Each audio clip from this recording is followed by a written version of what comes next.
everybody, and welcome to the Isles of Scilly Local Outbreak and Engagement Board. Amy Langdon is now joining. Sorry. Today,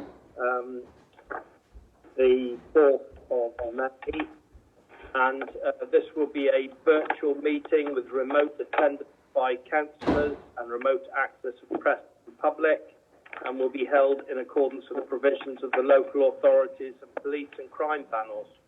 Coronavirus flexibility of local authority and police and crime panel meetings, England and Wales, regulations 2020. So the first item on our agenda today are declarations of interest. Do I have any, please? No, thank you. So the second item are the minutes of our previous meeting. Does anybody have any thing to raise around previous meetings minutes, please? No, then we'll take them as a true and accurate record. Thank you. Item 3 on our agenda is the local outbreak and evacuation plan in the hands of our Chief Executive, Paul Masters. Thank you, Paul. Thank you, Chairman. Morning, colleagues. As everybody's seen, I think things are going pretty well in terms of the gradual and safe opening up of the islands and communities, etc. You'll have seen around the place that we've been doing some general tidying up of the public realm, getting ready to welcome visitors. We have been allocated up to £160,000 as what's called the Welcome Back Fund. That needs to be signed off by government in terms of our action plan, which we're hoping to conclude today. It has to be signed off by the 20th of May with government, and the sorts of things we're hoping that we've been consulting community and councillors, etc., about that, and businesses. We're intending to do things such as, further street scene enhancements, which planters, etc., seating, banners and cultural events, etc. So that plan will be coming before members informally, Robert, probably maybe this evening or maybe next week, for onward submission to government for approval. Then we can spend that 160k in terms of welcoming visitors back to the islands, etc. You'll know, or probably might not know, but we did put on, and thanks to Whitney, Tanya, etc., Mike, an event with the business community through the Islands Partnership, and I think it was so well received that I think there's another one going to be planned on that as well. And Mike has been doing quite a lot with the business community as well, helping them particularly around refreshing risk assessments, etc., making sure all that is good. The grants to our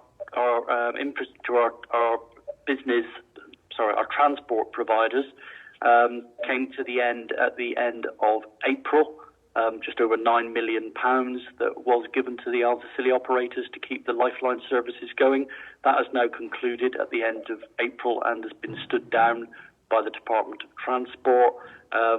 They say they don't want to do any further work in preparing for the winter at this point. They'll wait and see what national announcements are, but if it does look like it's going to be anything like further lockdowns, etc., as we get into the winter, then they're prepared to recommence negotiations on that as well. And the last thing about surge testing, I'll probably leave that to Whitney about variants of concern, and perhaps Tanya might want to update now on sort of lateral flow and maybe some of the uptake on the lateral flow testing that we've been offering to the community. That's all from me, Robert. Well, thank you, Paul. Tanya, thank you. Thanks, Paul. Thanks, Chairman. Just a quick update really on testing. So PCR testing continues for symptomatic individuals here on the island. Obviously, with the weather getting better as we head into the spring and summer, we've got a bit more flexibility around getting those tests on and off the island with increased flights. Lateral flow tests are available through the Council's community testing provision.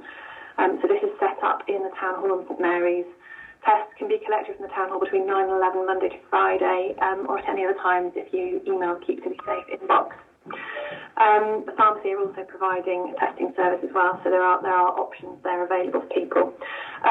Abby and the team are continuing to work with Public Health Cornwall on surge testing plans and have been developing the plans after an exercise last week, but there still needs to be some further work around logistic-based questions, as is always the case here on Scilly, and some clarification thoughts from DHSC in the event of any surge testing. So we're working through various scenarios at the moment. And the local incident response team continue to test various scenarios. Whitney and I have just jumped off a scenario currently happening as we speak. So, it's all good, and we're working through the plans at the moment. Well, thank you very much as well, Tanya. Does anyone have any questions, please, for Paul or for Tanya? No, well, thank you very much indeed, both for your update. We'll move on to item 4 on our agenda, which is welcoming Dr. Whitney Curry from Public Health. Thank you very much, Whitney. Morning. Thank you, Chair. Just brief updates for me. So in terms of case rates per 100,000, we're at, week ending 29th of April, we were at 10.1 cases per 100,000. Again, that's across Cornwall and the Isles of Scilly. And we've not seen massive uptick in any cases at the various stages of opening. So the 8th of March when schools went back, nothing massive. We've had the 12th of April under our belts now. Right around now is when we would think that we would see a peak in cases if we were going to have one based on that bit. We have been blessed with some beautiful weather. So that very much helps. So let's not get too smug about it, because the weather we're having this week, I think, might drive us more indoors as well. So it's making sure that we keep up that prevention activity. But so far, so good. And just to remember that when we're at such small numbers of cases, if we end up having a few across Cornwall and the Isles of Scilly, it makes that case rate bump up and down a little bit. But it isn't anything major at this point in time. So that's great. In the Southwest region, it's about 15 per 100,000, and across the country, it's about 25. So at the moment, we're looking pretty good. As Tanya said, surge testing planning is well underway. We had an LRF-wide exercise on Friday, which tested surge planning, but also with the G7 overlaid on top of it. So we want to make sure that when we get that G7 influx, which will include visitors, which will include partners of the delegates and their entourages, that we know who does what and when. So those plans are being finalised now. DHSC has a bit more input they need to give us for Isles of Scilly, so we can nail down all the detail of the plan, but it's well underway. It's a very good exercise on Friday, and my thanks to Abby for coming and hanging in there with the rest of the Cornwall and the Devon group in a big test. As Paul said, we did an Islands partnership update, which was really great. And one of my asks during that session was actually for businesses to let us know if they've got seasonal workers coming in who we need to look out for vaccination purposes. And that's great. I've been getting responses and working with our health colleagues around understanding how many, who they might be, and if we need a bespoke offer, because it's my understanding that lots of them may be in the younger age brackets, so they might not be eligible before they get to the island, so they may not be vaccinated, but also they may not be eligible for the AstraZeneca vaccine, so we need to look at some solutions to make sure that they have access to the appropriate vaccine at the appropriate time. So working with our health colleagues on that, and your business partners have been really, really helpful in that respect. In terms of the next stage of the roadmap, I've not seen any guidance updates. I don't know if you have, Tom, but it's not there yet. They tend to drop very close to the next stage of the roadmap, but we continue to look for those, and obviously we work very closely, Tom and I, on any updates in communications-wise. I would say I do encourage everyone to participate in the lateral flow testing. It's a really good way to catch those cases that we might not catch otherwise. But to make sure that you get a follow-up PCR if you get a positive LFT, because it's not necessarily the case that it's absolutely correct. LFTs have a little wiggle room around them, so we want to make sure that we get a PCR follow-up so that we can verify those results. And you need to do that through the phone number or through the email address, and we'll support you in that way. I would say also, if you're reporting it through the government gateway online, just double check your results before you enter it. We're having a few cases where people are accidentally pushing the positive button, but they were actually negative, or vice versa. And you don't get a chance to review it after you've already entered it. So it's just my little warning there. Once you put it in, it's in there. So do a double check. And I think that's it from me. I don't know if there are any questions, Chair. Thank you. Thank you very much, Dr. Curry. Any questions, please, for Whitney? No, you seem to have covered everything. Thank you very much. So we'll move on to item 5 on our agenda, which is our communications, and hand over to you, Tom, please. Thank you. Thank you, Chairman. Good morning, everyone. So the first thing I'm going to cover here is the Rule of 6, which that's something we've been promoting on social media. So this is one of the trickiest areas of the roadmap because it wasn't changing throughout the various stages. Still in place. The earliest it could change is the 17th of May. Anecdotally, we think this is probably the rule which people are choosing to ignore the most, but it's really important that islanders lead by example as the season picks up. We've been promoting this message, as I say, but just to be clear, this means that people should not be socialising in groups of more than 6 or 2 households. And individuals within the gatherings, they must keep their distance from anyone not in their household or support bubble. And there'll be no socialising indoors until at least the 17th of May. So that's one of the things we're pushing hardest because it is one of the areas where it's easiest to slip as people start to relax into the summer season. Testing, Abby's covered that. There are really 3 routes to testing on the islands. There's online. We've tried that. It's really quick to get tests over to the islands. It seems to be sent through the normal postal system.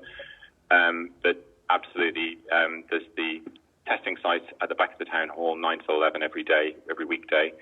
And there's the pharmacy as well. Any issues, contact us with that and we can put you in touch with the relevant people. Basic rules, just a reminder, wash hands, make space, cover face. These rules are still there. Let fresh air in where you need to. These rules remain government guidance at present. We really encourage people to refamiliarise themselves with these rules, and also, the government website is kept well up to date, as is the council website. So please do check that out if you're insuring anything. Evacuation scheme, we obviously had questions about that last time. Everything on the website is still correct. No guarantees. The option remains in place for cases to be risk assessed, should that be necessary, should we get an issue during the summer season.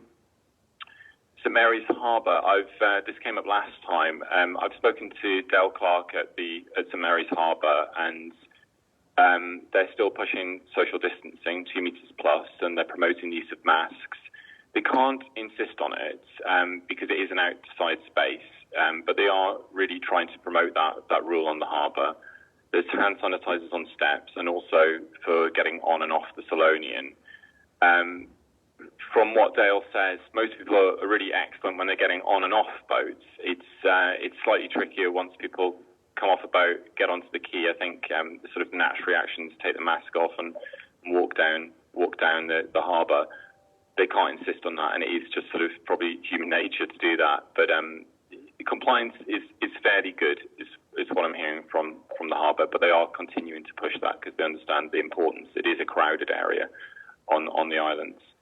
And that is the full update from me. The only other thing to say is we've got the elections coming up this week, and we have COVID secure measures in place so people can feel safe to come and vote at those elections. It's just an important message to get out to the community.